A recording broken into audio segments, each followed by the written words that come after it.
transforming Baltimore as mayor, to leading Maryland as governor, to overseeing and strengthening the Social Security Administration at a pivotal moment in history.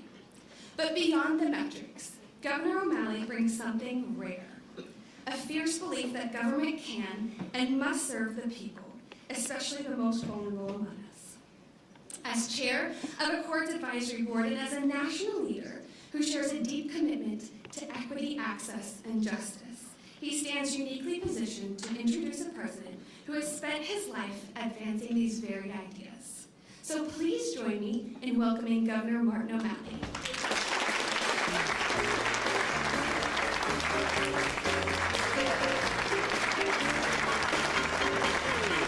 Thank you. Thanks very, very much. Thank you.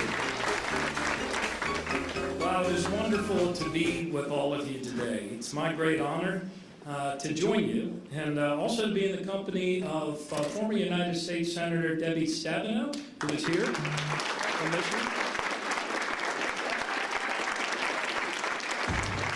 And also a big round of applause for former Senator Roy Blunt, who's watching on video from home. Decisively led our country out of the pandemic and into the strongest economic recovery of any country in the developed world, creating 16 million jobs in just 4 years, more than any other president in American history.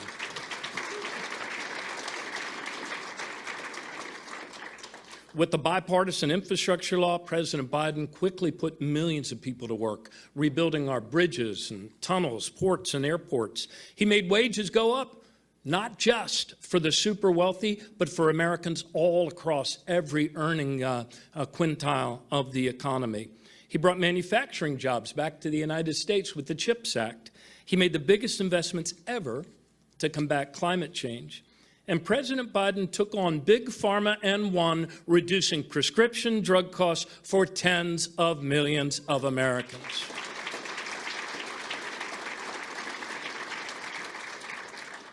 In fact, President Biden built such a strong economy that it has taken a great act of economic self-sabotage to hurt it. But all of you here, all of you that are counselors, all of you that are lawyers and representatives know better than most that on a deeper level, whether it was as a lawyer or as a senator or as president of the United States, Joe Biden has always fought for the dignity of every person. Perhaps that's why Social Security has always been at the forefront of Joe Biden's mind, and why his defense of Social Security has always come from the bottom of his Irish-American heart. The dignity of every person, the dignity of work, the dignity of every child's home, the dignity of a compassionate and caring people who would freely choose to heal the sick, to feed the hungry, to care for widows and orphans, for those in the dawn of life and those in the dusk of life, every soul. For 90 years, without ever missing a monthly benefit payment, this has been the mission of the Social Security Administration of the United States and of America. And yet, when the president asked me to lead the agency, it was not because things were going well. In fact, customer service was in a sharp decline. Wait times were going up for every line of service in this, our nation's largest insurance company, and they were going in the wrong direction fast. You see, over the prior 7 years, Congress had reduced staffing at the agency to a 50-year low, even as baby boomers of my generation swelled the ranks to a new all-time high every day.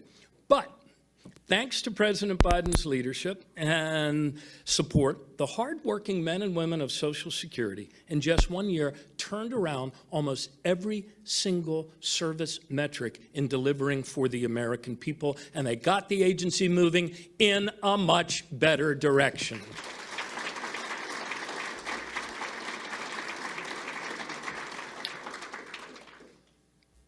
That's how President Biden, when he left office, left the agency, heading in a better direction.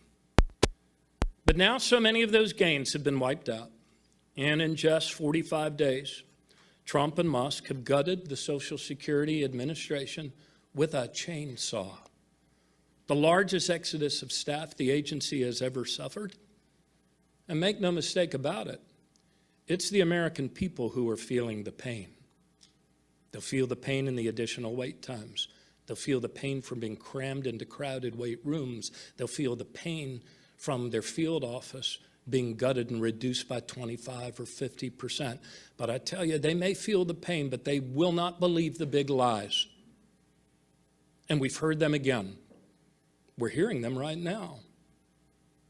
The big lie that there's a massive zombie apocalypse of dead people. Some of them, not only 150 years old, they're 300 years old.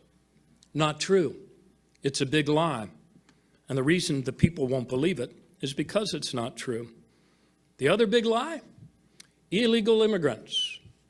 They're sucking Social Security dry, when the truth is, illegal immigrants are prohibited by law from receiving any Social Security benefits, but they contribute $25 billion to everybody else in America that depends on Social Security. The American people aren't buying it because it's not true. They will also tell you the big lie that Social Security is rife with fraud, run over the cup runneth over with fraud after fraud after fraud. The American people aren't buying it. And they're not buying it because it's not true. Every inspector general for the last 30 years has concluded that the level of fraud at Social Security is actually less than 0.5%.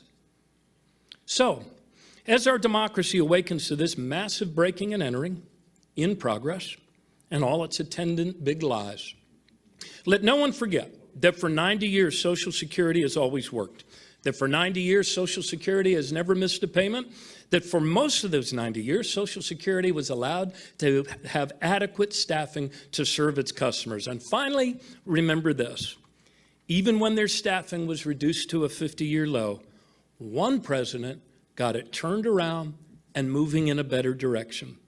One president, in his final days in office, in fact, even signed the Social Security Fairness Act into law, the biggest expansion and strengthening of benefits in 20 years. Ladies and gentlemen, of course, that person is our keynote speaker, was the 46th President of the United States. So please welcome the strongest defender of Social Security the American people have ever had, President Joe Biden.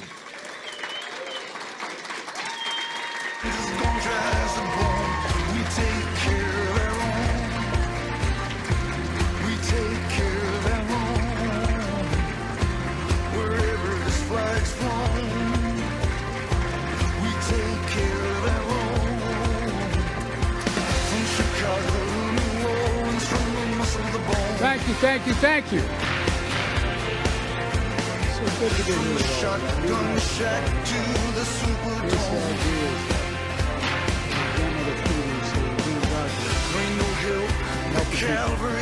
Who deserve help and paid for most of it. You know, my great friend, he is a great friend, Governor O'Malley. My dad, the Biden family, started off in Baltimore. They don't say Baltimore, it's Baltimore, in Baltimore. And, but we've been friends for a long time. And I just want to say at the outset, if you ever want anybody on your team, whether it's an athletic team, whether you're in a battle, whether it's a political team, whether it's a team just trying to help, you want O'Malley. The guy has guts. No, I mean it sincerely. He not only has political courage, has physical courage. He's across the board. If I ever want anybody standing next to me, I want O'Malley there with me. And I mean that sincerely. It really matters.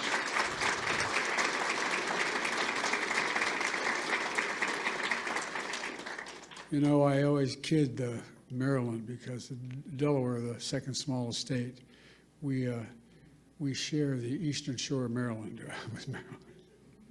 But we're close friends. And folks, you know, it's no surprise that he did a hell of a job when I asked him to be commissioner of the Social Security. And the reason I did that, it was not an ordinary transition for a governor. But I knew, I mean this from the bottom of my heart, I knew we needed someone with some guts, some toughness, who'd fight for every single penny that it needed, that would try to restore the integrity of the system. And to everyone here today, I want to thank you, all of you, very much for this award. It means a great deal to me coming from you, and I mean that sincerely. It means a great deal. You're in the front lines every single day. You're helping, you're advocating for your fellow Americans, Americans with disability. It's a big deal.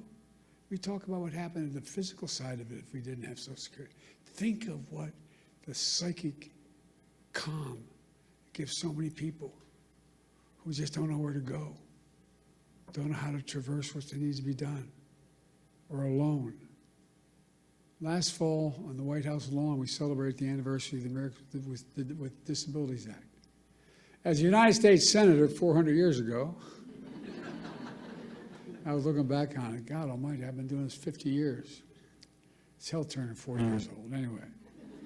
But back in the year 1990, I was the co-sponsor of the Americans with Disabilities Act as a United States Senator. In my view, and I suspect many of you, it was one of the most consequential civil rights laws in American history. That's what got me involved in politics in the first place. Delaware, like Maryland, was one of those states that was a slave state. We had all the vestiges of what was going on back in the day. We were one of those states that still, I remember moving from Scranton, Pennsylvania down to Wilmington, Delaware, when Cole died. My dad moved back to where we could get a job. I remember I pulled into, my mom would drive us on the Philadelphia Pike connecting Wilmington and Philadelphia.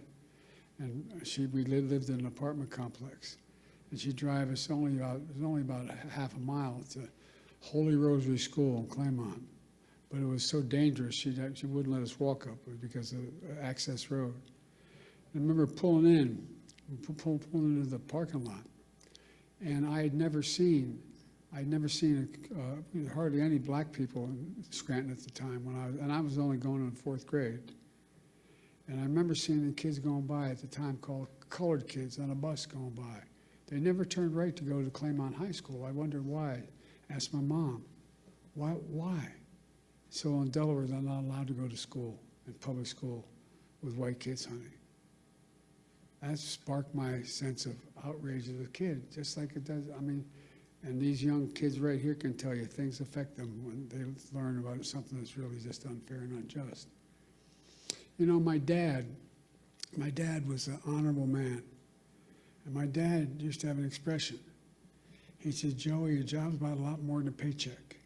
It's about your dignity. It's about respect.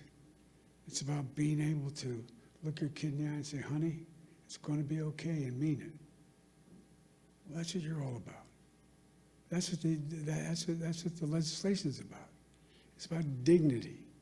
Simple dignity. Everyone deserves to be treated with dignity, regardless of their standing, regardless of their economic situation, regardless of who they are. Making sure that more than 60 million Americans who are living with disabilities are treated with dignity is who we are as Americans. That's what it's about. I mean it. Dignity at work, at school, in their communities. In every corner of American life, laws like the ADA need advocates like you. You're the ones that keep it going, God love you. You fight like hell every single day to make sure the law is respected and your clients' rights are protected. So from the bottom of my heart, I mean this. I give you my word as a Biden. From the bottom of my heart, I say thank you. Thank you for what you're doing. Thank you for your commitment to the dignity of all Americans. Because that's what ultimately this is about. Folks, today I want to talk to you about an issue that's front and center right now for millions of Americans, Social Security. You know, some of you may know the Democrats have declared today the Save Social Security National Action Day, National Day of Action, I should say. We know just how much Social Security matters to people's lives. Everyone in this room fights for people with disabilities who rely on Social Security to survive. To survive. Not just the physical side, it's the mental side. It's the mental side. You make sure folks get the benefits they earn after a lifetime of hard work. The work they do is more than just a profession, what you do. It's a calling. It's not just a profession. And Social Security is more than a government program. It's a sacred promise. We made it a sacred promise. 73 million Americans receive Social Security. From their first paycheck through their entire life, they pay into Social Security. And in return, they count on Social Security to be for them when they're going to need it. Folks, must never, ever betray that trust or turn our backs on that obligation. That's why during my presidency, we protected Social Security and made it stronger. Martin, the governor, can tell you. We came into office, Social Security Administration had its lowest staffing, she referenced it, lowest staffing levels in 50 years. And demand was going through the roof because of my generation and the baby boom generation, reaching the retirement age. So the demands on Social Security increased significantly. Our administration secured nearly $2 billion to reduce the backlogs and improve customer service. We slashed wait times for folks in need who are calling the 1-800 number. We got it down to under 13 minutes. It used to be 3 times that long when we took office. We made it easier for people to get help with their claims online. Reduced how long it takes to review a case. We fixed the appeal system to make it uniform in all 50 states, which made a difference. We strengthened the anti-fraud measures to protect people's identities and to make sure benefits are going to people who actually they belong to. By the way, those 300-year-old folk getting that Social Security, I want to meet them because I like to figure out how they live that. Hell of a thing, man. I'm looking for longevity because it's hell when you turn 40 years old. But as a result, by the time we left office, we had improved every single line of customer service, from applying for disability to filing an appeal to reporting fraud. It all became more efficient and more effective. And I'll bet it made your jobs easier, too, in the process. Now, these achievements may not sound so glamorous to most people, but you know, they're absolutely essential. In my view, one of the most important jobs of any elected official is to make sure the government works for the people, works for all people. It's understandable. They can understand what it is. And then we keep our promises to the people, to all the people. That's exactly what we did, thanks to all of you. I also signed into law the Social Security Fairness Act. That act eliminated 2 unfair rules so public employees wouldn't get shortchanged. The government pension offset and the windfall elimination provision can never come in ever again.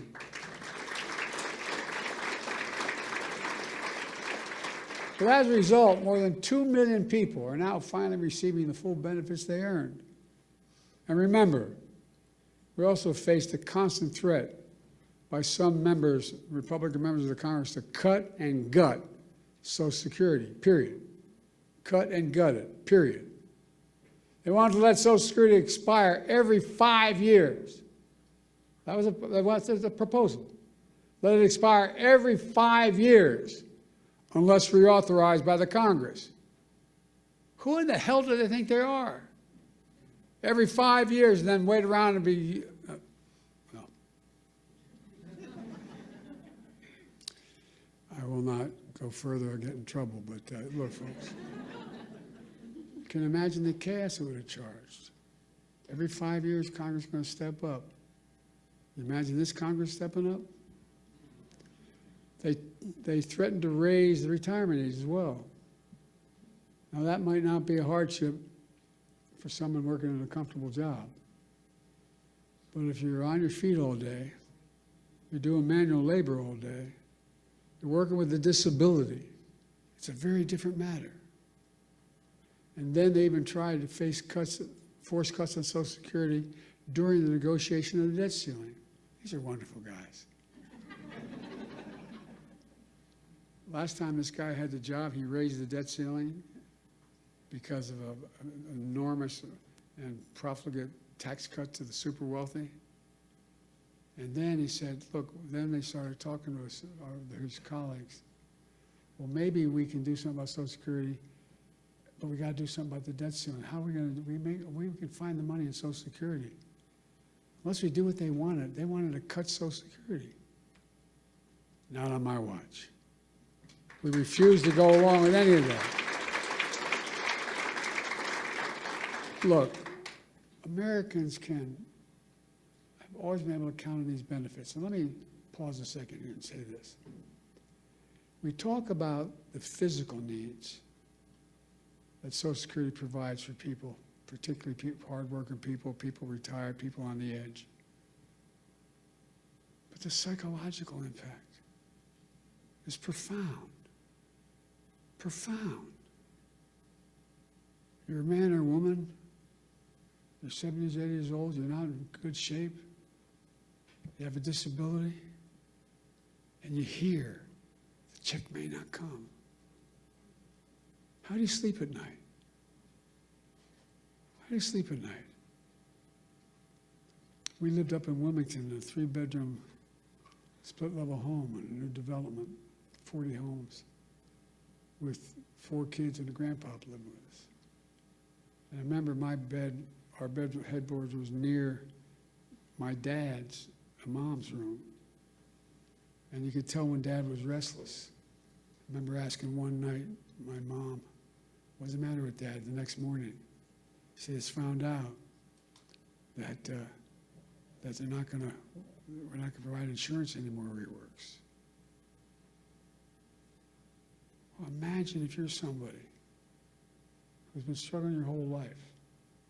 You literally count on Social Security to buy your food, just to get by. And you hear the threats about what may happen. Many of these beneficiaries, that's their only income. If they were cut or taken away, it'd be devastating, devastating for millions of people.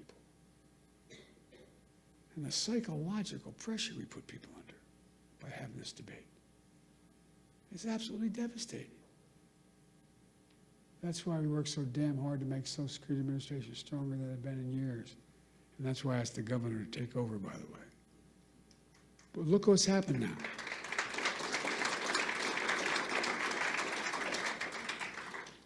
Fewer than 100 days, this new administration has made done so much damage and so much destruction. It's kind of breathtaking it could happen that soon. They've taken a hatchet to the Social Security Administration, pushing an additional 7,000 employees, 7,000 out the door in that time, including the most seasoned career officials. Now they're getting ready to push thousands more out the door. Already we can see the effects. For example, thousands of people use the Social Security website every single day to check on their benefits and submit their claims. But now, the technology division of the Social Security Administration has been cut in half. And so the website's crashing. People can't sign on to their accounts. What do you think it does to that woman's living alone at 74 years checking and just not able to even find out whether she can't even find out what that disability claim is she has? She can't file a new disability claim. And a lot of these people are being told incorrectly that their benefits have ended. Folks, imagine the panic that causes if you're a retiree living alone with only Social Security to depend upon. So now people are overwhelming the phone lines. They're showing up at the local Social Security office, tearful and frantic, and told, do you have an appointment? In that tone, by the way. I can give you a personal example if I'm not going to them. They cap it all off. Serious people are now generally concerned for the first time in history, for the first and only time in history, that Social Security benefits may be delayed or interrupted. Folks, let's put this in perspective. In the 90 years since Franklin Roosevelt created the Social Security system, people have always gotten their Social Security checks. They've gotten them during wartime, during recessions, during a pandemic. No matter what, they got them. But now, for the first time ever, that might change. It would be calamity for millions of families, millions of people. But the current Secretary of Commerce doesn't seem to get it. Or based on his comments, he doesn't seem to even care. Many of you saw what he said the other day. And by the way, he's a billionaire. God love him, as my mother would say. Paying 8.5% in taxes. All right. Billionaires, I don't know what he's paying. But when he talked about the possibility of the Social Security checks not going out this month, he shrugged it off. Here's what he said. He said his 94-year-old mother-in-law wouldn't complain, wouldn't bother her. She's probably a lovely woman. No kidding. Her son-in-law is a billionaire. What about that 94-year-old mother living all by herself?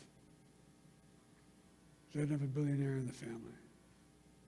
Or all the retirees who depend on that monthly check to feed themselves. All those people with disabilities have no other source. What about all those people? That's who you fight for. So they should desperately need you. And folks, it's not just the Secretary of Commerce. We heard how others, empowered and emboldened by this administration, talk about Social Security. One of them called it a Ponzi scheme. A Ponzi scheme? What the hell are they talking about? People earn these benefits. They paid into that benefit. They rely on that benefit. And no one should take it away. You know, Franklin Roosevelt had a different view. He was president coming out of the Great Depression. He and all his colleagues saw great suffering, so much poverty. He also took steps to raise standard of living for ordinary Americans, including creating Social Security. He himself was from a very wealthy family. He didn't need Social Security, but understood how much it would mean to millions of Americans. He knew it would make America stronger in the process, and it has. It makes our economy stronger. It makes the community stronger. It makes families stronger. It gives peace of mind. That's why the vast majority of Americans, including many wealthy Americans, still support, thank God, Social Security. And very wealthy billionaires still support Social Security. They may not rely on themselves, but they know. Social Security deserves to be protected for the good of the nation as a whole. You got to ask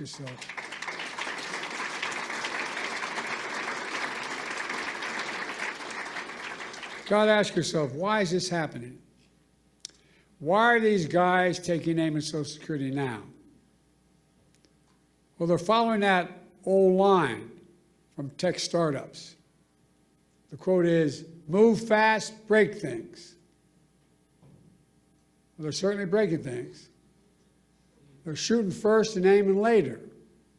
And as a result, the result is a lot of needless pain and sleepless nights. My friend Governor O'Malley knows what they're really up to. He says, and I love his quote, they want to wreck it so they can rob it. They want to wreck it so they can rob it. And why do they want to rob it? In order to deliver huge tax cuts to billionaires and big corporations and keep it going. They want to make permanent the 2017 tax cuts, which overwhelmingly benefited the wealthiest Americans and the biggest corporations. That's going to cost $5 trillion. Where are they going to get $5 trillion to pay for it, other than continue to run the deficit up? Well, what do they always do? By running up the national debt, number one, and then by taking the money from someplace else. What are the two big pots of money out there in raw numbers? Social Security and Medicaid. Well, from other programs that people rely on and have paid into. Republicans, these guys are willing to hurt the middle class and the working class in order to deliver significant greater wealth to the already very wealthy. Who in the hell do they think they are? I really I mean, just basic decency. Who do they think they are? I think anybody should go out. They can make $1 billion a year. They can, fine. But pay your fair share. You know what the average? We have 1,000 billionaires in America. You know the average federal tax they pay?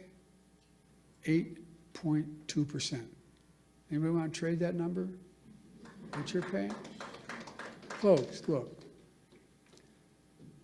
Let me close. I'm sorry to go on so long, but it's just, anyway. I grew up in Scranton, Pennsylvania as a kid, and then Claymont, Delaware. Middle-class towns, working-class towns. Places where people worked hard all their lives with the promise that they'd be able to retire someday with a little bit of dignity. Because they've been paying in a thing called Social Security since the very paycheck they ever earned.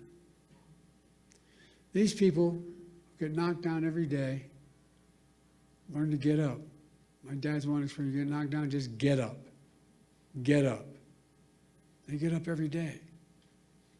The last thing they need from their government is deliberate cruelty. It's about people and neighbors across the country who look out for each other. You don't see empathy. They don't see it as a sign of weakness.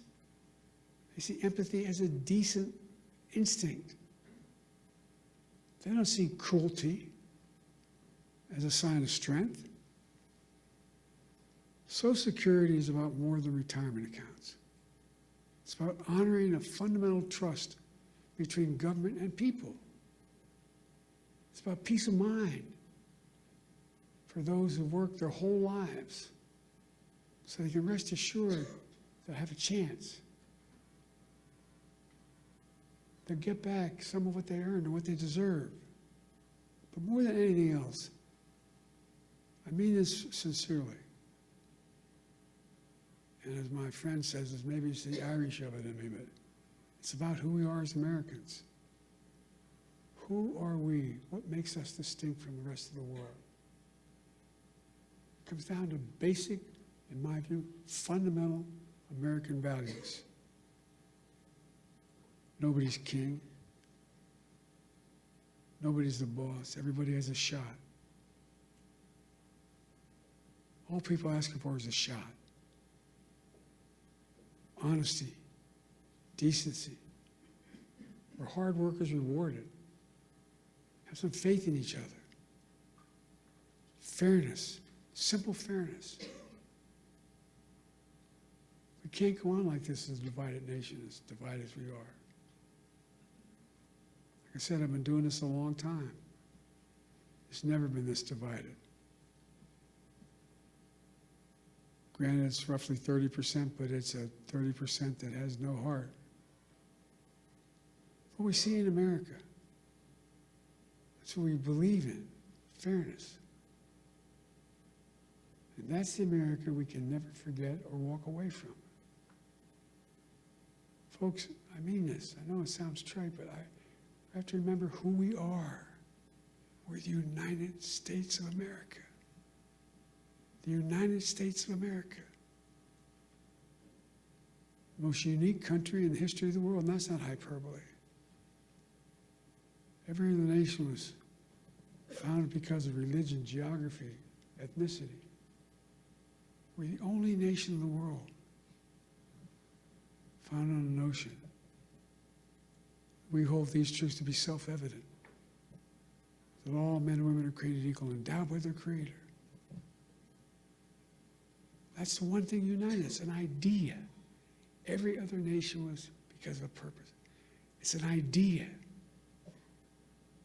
And how can we fulfill the outcome, the meaning of that idea?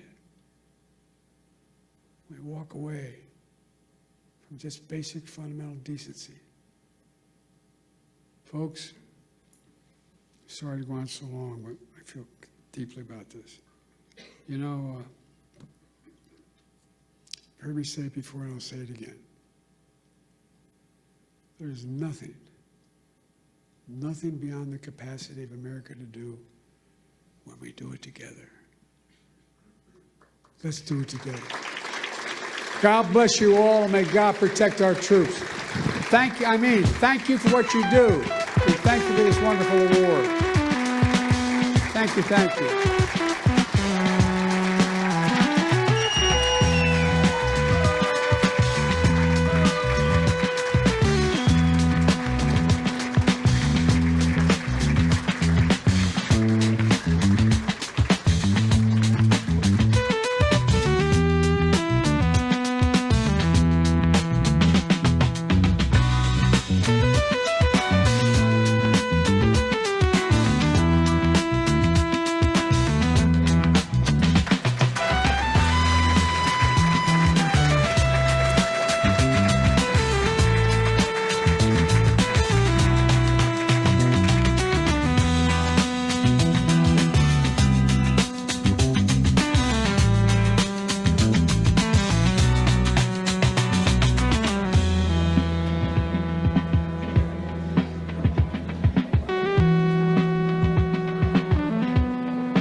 I've been stumbling on